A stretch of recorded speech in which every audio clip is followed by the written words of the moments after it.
السلام عليكم متابعينا الكرام، أهلا بكم في قناة ثقف عقلك. أمرت مديرية التربية للولايات باتخاذ إجراءات تحضيرية وتنظيمية تكميلية لأجل إنجاح الامتحانات المدرسية الرسمية المبرمج إجراؤها شهر جوان المقبل، إذ طلبت من رؤساء المؤسسات التربوية ضرورة تبليغ المترشحين والأساتذة بصفة مسبقة بضرورة عدم إحضار الهواتف النقالة إلى مراكز الإجراء.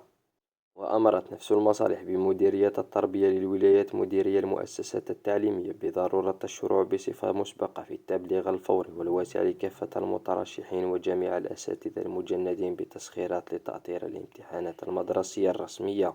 أهمية عدم إحضار الهواتف النقالة إلى مراكز الإجراء طيلة فترة الإجراء مهما كانت الظروف وتعدت الأسباب، وذلك تجنبا للاصطدام بأي مشكل جراء إحضاره أو استعماله، وكذا للمساهمة في كبح ومحاربة ظاهرة الغش الإلكتروني في الاختبارات، والتي انتشرت بشكل رهيب في السنوات الأخيرة الماضية، لما لها من تأثير سلبي جدا على العملية التعليمية التربوية ككل.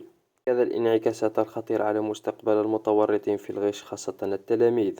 ويذكر أن الوزارة الوصية ستطبق نفس العقوبات الجزائية التي أقرتها السلطات العمومية في حالة تورط في ممارسة الغش في الامتحانات الرسمية للسنة الثالثة على التوالي، إذ سيعاقب بالحبس من سنة إلى 3 سنوات مع دفع غرامة مالية من 10 ملايين إلى 30 مليون سنتيم.